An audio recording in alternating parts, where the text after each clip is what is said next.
Hi! Hello! అందరికీ నమస్కారం. Welcome back to my channel. So, ఇవాళ మనం మాట్లాడుకోబోతున్న టాపిక్ ఏంటంటే ఏపీఐస్. సో, బేసిక్‌గా ఒక ఏపీఐ అంటే ఏంటి? అలాగే different different categories of APIs ఏమేమున్నాయి? సో, వీటి గురించి మనం ఇవాళ డిస్కస్ చేసుకోబోతున్నాం. సో, వీటిలోకి వెళ్ళబోయే ముందు మీరు కనుక నా ఛానల్‌ని ఫస్ట్ టైమ్ విజిట్ చేస్తున్నట్లయితే ఖచ్చితంగా సబ్స్క్రైబ్ చేసుకోవడం అయితే మర్చిపోకండి. Okay. So, without any late let's get started. So, API full form వచ్చేసి అప్లికేషన్ ప్రోగ్రామింగ్ ఇంటర్ఫేస్. సో, ఇది మనకు అర్థమవ్వడం కోసం ఒక చిన్న ఎగ్జాంపుల్ తీసుకొని అర్థం చేసుకోవడానికి ట్రై చేద్దాం. సపోజ్ మీరు మీ ఓన్‌గా ఒక వెబ్‌సైట్‌ని డిజైన్ చేస్తున్నారనుకుందాం. సో, ఆ వెబ్‌సైట్‌లో మీకేం కావాలంటే ఒక లాగిన్ సిస్టమ్ అయితే కావాలి.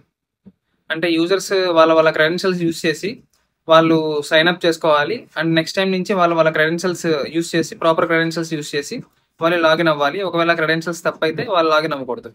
సో, ఇలాంటి ఒక లాగిన్ సిస్టమ్ అనేది మీ వెబ్‌సైట్‌లో ఉండాలని మీరు అనుకుంటున్నారు. సో, ఇది గనక మీరు మీ ఓన్‌గా చేయాలి అని అనుకుంటే, ఖచ్చితంగా మీకేం కావాలి?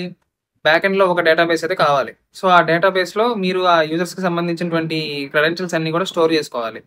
సో, ఎప్పుడైనా సరే వాళ్ళు లాగిన్ అవ్వడానికి ట్రై చేసినప్పుడు, మీరు ఆ క్రెడెన్షియల్స్ అన్నీ కరెక్టా కాదా అనేది వెరిఫై చేయాలి డేటాబేస్ నుంచి.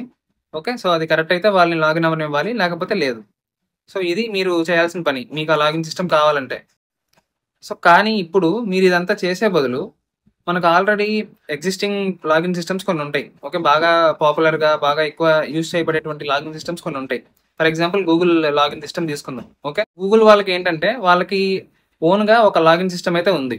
ఓకే. సో, వాళ్ళకున్నటువంటి డేటాబేస్‌లో డిఫరెంట్, డిఫరెంట్ యూజర్స్ యొక్క క్రెడెన్షియల్స్ అన్నీ స్టోర్ చేసుకోవడం. ఎప్పుడైతే వాళ్ళు గూగుల్ ప్రొడక్ట్స్‌లో లాగిన్ అవుదాం అనుకుంటున్నారో, ఆ క్రెడెన్షియల్స్ అన్నీ కూడా ఆ డేటాబేస్‌లో ఉన్న వాటితో వెరిఫై అవ్వడం. ఓకే. సో, ఇదంతా కూడా జరిగేటువంటి ఒక లాగిన్ సిస్టమ్ గూగుల్ దగ్గర ఆల్రెడీ ఉంది. సో, ఇప్పుడు ఆ గూగుల్ వాళ్ళు ఏం జేస్తారంటే, వాళ్ళ దగ్గర ఉన్నటువంటి ఈ లాగిన్ సిస్టమ్‌ని మనలాంటి డెవలపర్స్ లేకపోతే ఎవరైనా సరే వేరే డెవలపర్స్ వాళ్ళ వాళ్ళ వెబ్‌సైట్స్‌లో, వాళ్ళ వాళ్ళ సాఫ్ట్‌వేర్స్‌లో ఆ లాగిన్ సిస్టమ్‌ని యూజ్ చేసుకోవడానికి వీలుగా కొన్ని ఏపీఐస్ అయితే క్రియేట్ చేస్తారు. ఓకే. సో, ఆ ఏపీఐస్‌ని యూజ్ చేసుకొని మనం ఆ గూగుల్ లాగిన్ సిస్టమ్‌ని మన వెబ్‌సైట్స్‌లో మనం ఇంటిగ్రేట్ చేసుకోవచ్చనమాట.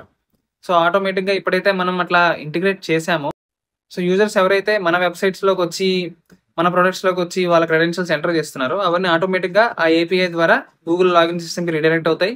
అక్కడే జరగాల్సినటువంటి వెరిఫికేషన్ ప్రాసెస్ అంతా కూడా జరిగిపోయి, ఆ రిజల్ట్ మళ్ళీ గూడా మన వెబ్‌సైట్స్‌లో యూజర్‌కి డిస్‌ప్లే అవుతుంది. సో, బేసిక్‌గా ఒక ఏపీఐ అంటే ఇదే అనమాట. ఓకే. ఒక ఏపీఐ అనేది 2 సాఫ్ట్‌వేర్‌ల మధ్య, 2 కోడ్‌ల మధ్య ఉండేటువంటి ఒక ఇంటర్‌ఫేస్, ఒక బ్రిడ్జ్ లాంటిది. సింపుల్‌గా ఏపీఐ గురించి చెప్పాలంటే ఇది ఏపీఐ. సో, ఈ ఏపీఐస్ అన్న వాటిని మనం రకరకాలుగా క్లాసిఫై చేయొచ్చనమాట. ఓకే. సో, అందులో మనం మేజర్‌గా తెలుసుకోవాల్సినటువంటి క్లాసిఫికేషన్స్ ఒక 4 ఉన్నాయి. సో, వాటిని వన్ బై వన్ మనం ఇప్పుడు అవేంటవనేది చూద్దాం. Okay. So, first of all first category వచ్చేసి యాక్సెస్ లెవెల్ కేటగరీ అనమాట. ఓకే. సో, ఇందులో మనకి ఉన్నటువంటి టైప్స్ ఆఫ్ ఏపీఐస్ వచ్చేసి private APIs, public APIs, partner APIs. Okay. So, ఏ ఏపీఐస్ అయితే పబ్లిక్‌గా ఇంటర్నెట్‌లో అందరికీ అవైలబుల్‌గా అందరూ యూజ్ చేసుకునే విధంగా ఉంటాయో వాటినే పబ్లిక్ ఏపీఐస్ అంటారు. ఓకే. సో, ఎవరైనా సరే అలాంటి ఏపీఐస్‌ని యూజ్ చేసుకోవచ్చనమాట. వాళ్ళ వాళ్ళ సాఫ్ట్‌వేర్స్‌లో, వాళ్ళ వాళ్ళ ప్రొడక్ట్స్‌లో యూజ్ చేసుకోవచ్చు. సో, నెక్స్ట్ వచ్చేసి ప్రైవేట్ ఏపీఐస్ అంటారు. Private APIs are internal APIs. ఇది ఏంటంటే ఇలాంటివన్నీ ఏంటంటే ఒక కంపెనీలో గాని, ఒక ఆర్గనైజేషన్‌లో ఉన్న వాళ్ళకి మాత్రమే అవైలబుల్‌గా వాళ్ళు మాత్రమే యూజ్ చేసుకోగలిగేటువంటి ఏపీఐస్ అనమాట. ఒక కంపెనీలో డిఫరెంట్ డిఫరెంట్ టీమ్స్ ఉంటాయి. ఒక ప్రొడక్ట్‌లో డిఫరెంట్ డిఫరెంట్ మాడ్యూల్స్ ఉంటాయి. సో, ఒక మాడ్యూల్‌కి సంబంధించినటువంటి ఇన్ఫర్మేషన్ ఒక మాడ్యూల్‌గా వేరే మాడ్యూల్‌కి అవసరం అవుతుంది. ఒక టీమ్‌కి సంబంధించినటువంటి ఇన్ఫర్మేషన్ అనేది వేరే టీమ్‌కి అవసరం అవుతుంది. సో, ఇలా ఇంటర్నల్ పర్పసెస్‌కి కోసం ఆ కంపెనీలో ఉన్నవాళ్ళు, ఆ ఆర్గనైజేషన్‌లో ఉన్నవాళ్ళు మాత్రమే యూజ్ చేసుకోగలిగేటువంటి ఏపీఐస్‌ని private APIs are internal APIs అంటారు. సో, నెక్స్ట్ వచ్చేసి పార్ట్నర్ ఏపీఐస్ అనమాట. సో, ఒక కంపెనీకి గాని, ఒక ఆర్గనైజేషన్‌కి గాని ఉన్నటువంటి పార్ట్నర్ కంపెనీస్, పార్ట్నర్ ఆర్గనైజేషన్స్ ఎవరైతే ఉన్నారో వాళ్ళకి మాత్రమే అవైలబుల్‌గా వాళ్ళు మాత్రమే యూజ్ చేసుకునే ఏపీఐస్‌ని పార్ట్నర్ ఏపీఐస్ అంటారు. సో, ఇలాంటి ఏపీఐస్‌ని యూజ్ చేయాలంటే ఒక లైసెన్స్ అనేది యూజ్ అవుతుందనమాట. సో, ఖచ్చితంగా ఆ పార్ట్నర్ కంపెనీస్ ఎవరెవరైతే ఉన్నారో వాళ్ళ దగ్గర ఈ లైసెన్స్ అనేది ఉంటుంది. వాళ్ళు ఈ లైసెన్స్ అనేది కొనుక్కుంటారు. సో, వాళ్ళు మాత్రమే ఈ పార్ట్నర్ ఏపీఐస్‌ని యూజ్ చేసుకోగలరు. సో, ఈ పర్టిక్యులర్ కేటగరైజేషన్ వచ్చేసి యాక్సెస్ లెవెల్ బేస్డ్ కేటగరైజేషన్ అనమాట. సో, నెక్స్ట్ మనం ఎట్లా క్లాసిఫై చేయొచ్చు అంటే డేటా ఫార్మాట్ బేస్డ్‌గా మనం క్లాసిఫై చేయొచ్చు.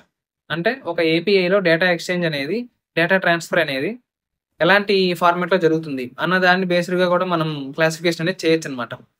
కొన్ని కొన్ని ఏపీఐస్‌లో డేటా ట్రాన్స్‌ఫర్, డేటా ఎక్స్‌చేంజ్ అనేది కంప్లీట్‌గా ఎక్స్ఎంఎల్ ఫార్మాట్‌లోనే జరుగుతుంది. సో, అలాంటి వాటిని మనం ఎక్స్ఎంఎల్ ఏపీఐస్ అని చెప్పి పిలుచుకోవచ్చు. కొన్ని ఏపీఎస్లో ఏంటంటే కేవలం జేసన్ ఫార్మాట్లోనే డేటా ఎక్స్చేంజ్, డేటా ట్రాన్స్ఫర్ అంతా కూడా జరుగుతుంది.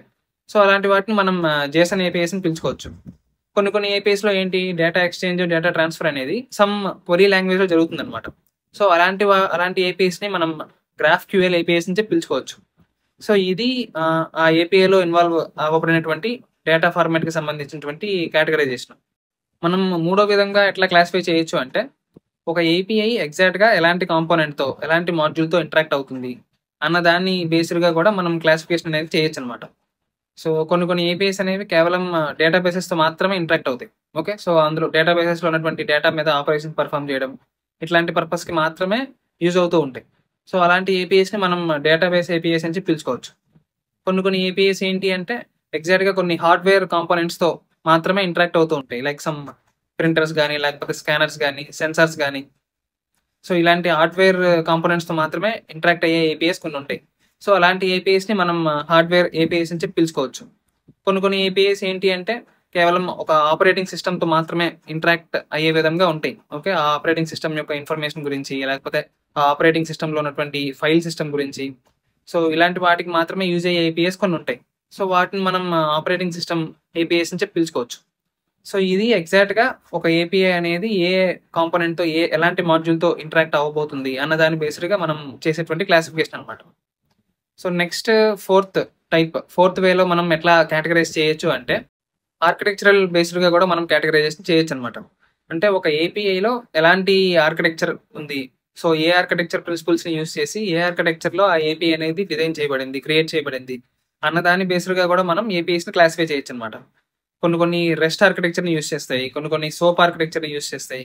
సో ఇట్లా ఏపీఎస్లో యూజ్ చేయబడినటువంటి, వాటిని డిజైన్ చేయడానికి యూజ్ చేయబడినటువంటి ఆర్కిటెక్చర్ బేస్డ్గా కూడా మనం క్లాసిఫై చేయొచ్చు అనమాట. సో దీన్ని ఆర్కిటెక్చర్ బేస్డ్ క్లాసిఫికేషన్ అంటారు. సో ఇవి 4 major types of categorisation, 4 major types of classification అనమాట. సో ఇంకా రెస్ట్ గురించి, సోప్ గురించి డీటెయిల్ ఎక్స్ప్లెనేషన్ కావాలంటే ఖచ్చితంగా కామెంట్ సెక్షన్లో మెన్షన్ చేయండి. ఓకే, మనం వాటి గురించి కూడా క్లియర్గా ఆ ఆర్కిటెక్చర్లో ఏమేమి ఉంటాయి, ఎట్లా డిజైన్ చేస్తారు అనేది డిస్కస్ చేసుకుందాం. ఓకే, సో ఇది ఒక ఏపీఐ అంటే, అండ్ అలాగే వాటిని మనం ఎన్ని విధాలుగా క్లాసిఫై చేయొచ్చు అనేటువంటి కాన్సెప్ట్ అనమాట. ఇది మీకు ఖచ్చితంగా నచ్చింది, మీకు హెల్ప్ అయింది అనుకుంటే ఈ వీడియోని ఖచ్చితంగా లైక్ చేయండి, షేర్ చేయండి, అట్లాగే నా ఛానల్కి సబ్స్క్రైబ్ చేసుకోవడం ఖచ్చితంగా మర్చిపోకండి. Thank you.